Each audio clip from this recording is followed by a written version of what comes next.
How's it going, everyone? I'll check out some more of these interesting uh, TikToks. I hope you enjoy. It was not but the 1600s experienced enough water to cover railroad tracks that had to be dug out. In the 1800s, enough water that would take over 800 ships and pull them together in a cluster in San Francisco Bay. The remnants burned in 1851. Enough water in the 1600s to bury pyramids in South America and in Mexico. It was enough water to take an entire island and pull it back to the mainland. It was enough water to make a land with no Great Lakes into a land of Great Lakes. The evidence is all around us in paintings, maps, testimony, but you will not find this 16th century event in any history book. I don't know. I'd just love to know the truth, like what happened with the mud flood, all of that. Is where you can find some of the most conclusive evidence of the mud flood. It should come as no surprise for those who know when you look at old world maps and you look at things like Russia's coat of arms and the relations with the Tartarian Empire in the last reset, the mud flood. These scenes that we see from Russia, the fully intact in Moscow, should come as no surprise why we see so much evidence of the last reset here in Russia. The Siberian forest, for example. What a huge difference less than 100 years make. Speaking of Siberia, you ever wondered why most of the world's forests are under 200 years old? It is because, in my opinion anyways, most of them were buried under the mud in the last reset less than 200 years ago. But this is just a small sampling of the hundreds of pictures I've collected of the mud flood from Russia. And even more so, the thousands and thousands of pictures I've accumulated over the years from around the world. As I've said before, this is realm-wide. In every country, in every continent, in nearly every city. Let me know what city or country you want to see next, and I'll see what I can dig up for you. Question everything, friends. Until next time. Do you think people just lived in big mansions, like how some of the rest of the buildings are underground, and that they're connected, a lot of them with tunnels? But what if there were just hallways or something? I don't know. It's interesting.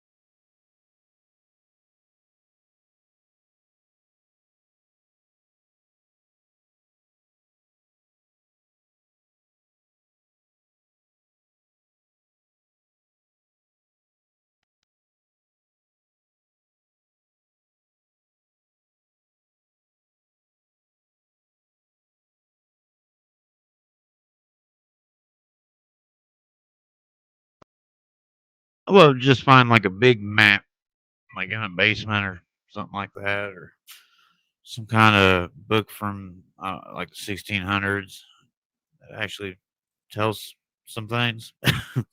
That'd be awesome.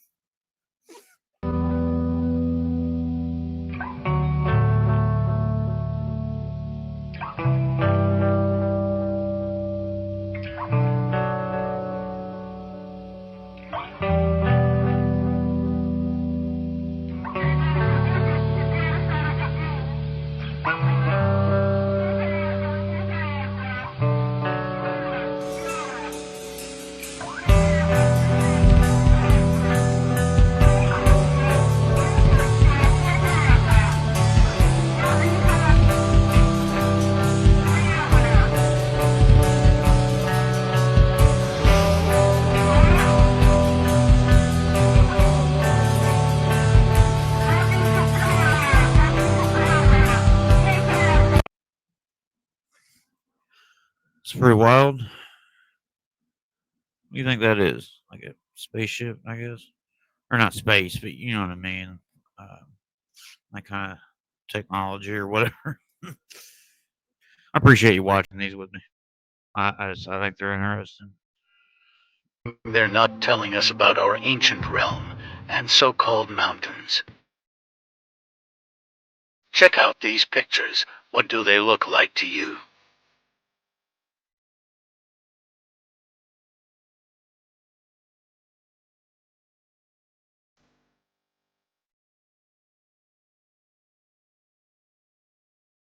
This is a scene from the film Avatar.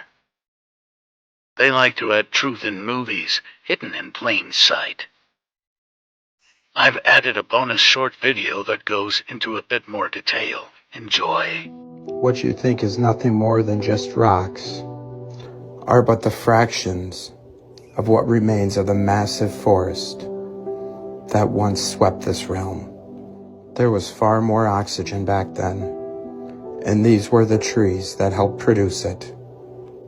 We have been told so many lies from the moment we stepped foot in a classroom. From a very early age, it seems we were told what everything wasn't. And with that, it's quite easy to hide things in plain sight. It's hard to see the forest through the trees, they say. In this case, it's hard to see the massive forest through the little trees. We were never told to look anywhere else. But just open your eyes and imagine what was.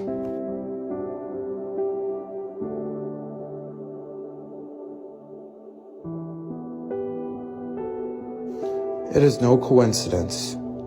Every ancient civilization, every religion, the world over, all talked about these world trees. Just look how Cairo, Egypt used to be depicted in maps. Pyramids built right on top of them. Most likely harnessing the energy right from those massive world trees. History is nothing more than a set of lies agreed upon. Question everything, friends. It's wild. You think humans were bigger back then because of the extra oxygen? Have the capability to enter a state of dormancy called brumation during the winters to survive cold environments, becoming dormant below 55 degrees, keeping their nose out of the water just to breathe. Again, the dragon is the only one that is not real. Now, is this true? Why would one not be real? Are you 100% sure that it's not real? Are you 100% sure it's not still here today in a dormant state? Still here in our oceans, still here, and possibly going to wake up if the temperature reaches above 55 degrees. A massive dragon, in my opinion, without a doubt, a massive head with its nose out of the water, exactly like we see with the alligators, where it looks like we have 16 degrees to work with. So let's zoom in on this thing's head and see exactly what's going on at its nose, where we are told that we have islands, places that we cannot drop the guy down and see what's going on. Islands with the name Vindication Island, where they're coloring around it and not hiding anything at all. Give me a break. What is going on at this so-called Bristol Island? They clearly got their crayons out and colored in around this creature's nose. We are not able to see where it's still breathing and are just told that these are islands that you, of course, cannot put the guy down on. Now again, a dragon, a snake, whatever it is, a creature of this size, where its head alone is over 1,100 miles long. This creature would never fit on a tiny ball, like we are all told. Where this is proving, in my opinion, that there is a lot more land. Whether you believe that we are on a ball or not, whether you think that this place is flat or not, the ball or the plane that we have all been shown would have to be much larger. The map that we are shown is simply not the full map. It would have to extend much further out. You think there's a lot more land out there? I don't know. I think there probably is. I think, we're lied to about everything, so. New York to Brazil, Buenos Aires, and then Antarctica without ever coming up to the surface for air. And you can do it all at way more than 1,000 miles an hour on magnetic levitation trance, otherwise called maglev. One thing he told me, he went from Virginia to Los Angeles in 45 minutes. Do the math, 3,000 miles an hour. Most people don't even believe that there's a tunnel network. There are hundreds of thousands of miles of tunnel systems. This just made me think. I'm so tired of seeing videos about the elite, about celebrities and politicians and whatnot. I mean, they're like the worst kinds of human beings, you know. Um, all the stuff you hear about them doing, just sick of it, and people just worship them. Basically, it's pretty wild. Now, as a scientist, I do not want to confuse subsurface temples and grottos and structures of civilizations that go down approximately a mile or two from the surface of the earth with the so-called inner earth theory. In my work in Ecuador, Peru, and Bolivia, it is clear that there are vast tunnel systems that go hundreds of kilometers under the mountains, allowing the Indian peoples to connect between national borders. We know also between Mexico and New Mexico in North America that the Indians have a subterranean system of corridors that allow the tribal federations from North America to meet, even privately, without notifying the American or Mexican authorities. Clearly, these structures are there as a result of some type of volcanic activity or catastrophic events some 28 million years ago, as we have measured in areas of North Mexico, where the surface of the earth changed, allowing volcanic openings and porous materials to construct, as it were, underground cavities. Into these cavities, members of the human society found shelter from the noxious poisons and gases and orders of destruction that took place rather suddenly. If we look at our planetary system, there is an obvious grid of underground cavities, from the areas of the Gobi areas of Central Asia to the areas of Malta in the Mediterranean, to areas even of the mountains of Untersberg in Central Europe, Mont Blanc, Jungfrau, to areas we have specifically worked with seismology in central North Mexico, and also areas of the Andes. Peru, Ecuador, and Bolivia in particular have underground structures that run for hundreds of kilometers. In Southeast Asia, we know that these structures also exist in the areas of Sumatra, Borneo, and Indonesia. Clearly, throughout the world, there are major areas which seem to be contact points with parallel evolution. These sick people, all the things that they're doing, stealing people and whatnot. Just you hear a lot of these theories, and I know a lot of them aren't true, but I think some of them are, at least to a degree, and you just kind of get tired of it. After a little bit, it just seems like too much. Then it comes back around because they are super interesting, and I like looking into them. And sorry, I'm kind of being a bummer, but sometimes it just gets a little much, because you don't know when, you know what I mean, you're gonna finally figure out everything, if you ever do. Yeah, I'm gonna play this now. Definitely gonna mute that though. Giant trees again.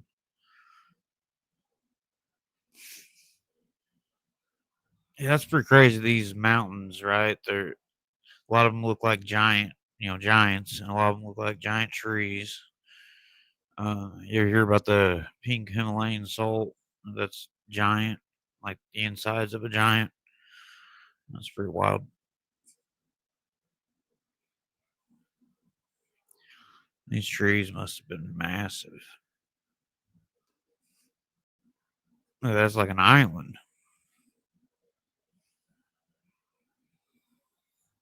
Would have been crazy to live back in the day.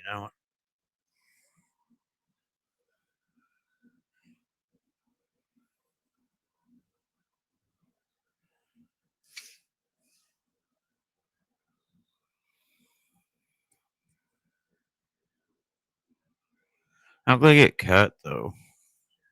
You know, and they're all cut like that, like dang near perfect.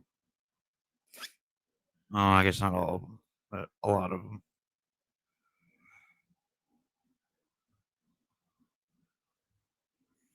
I know it. I think it was my last video. There was giant axe. Looked like a giant axe. I guess it would have been the giants that cut them down. I don't know. Interesting to think about.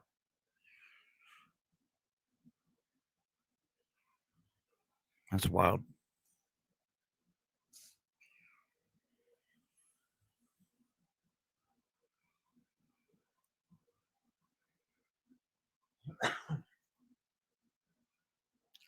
Got one more clip. It looks like. Let's see what this is. Tunnels are dug through mountains. This massive engineering feat is accomplished using a super machine known as a tunnel boring machine, TBM. Don't be fooled by its gigantic size. It works like a steel earthworm, effortlessly carving tunnels underground. The TBM is over 140 meters long and weighs up to 1,000 tons. Its rotating cutting head at the front easily slices through soil and rock, while the mechanical equipment at the rear removes the excavated earth and debris. As it advances, the TBM also automatically builds the tunnel. It installs precast concrete segments, which quickly reinforce the tunnel walls, preventing collapses. What's even more amazing is that all of this happens 15 meters below ground, without people on the surface noticing anything. TBMs aren't just used for digging city subway tunnels, they are also Sorry. I think that's what a lot of them sounds people are hearing in the sky. Like it sounds from them digging underground. employed in the construction of underwater tunnels. The inspiration for the TBM's design comes from a creature called the shipworm, which bores into wood and strengthens the walls of its tunnel as it digs. Today, China leads the world in TBM technology, accounting for over 80% of global exports. So how they dig all the tunnels back in the day, though? You know, like thousands of years ago and whatnot. I don't know. It's a lot to think about. Anyways, I appreciate you watching with me. I hope you enjoy these clips. I like putting them together, playing them. You guys all have an awesome day. God bless you.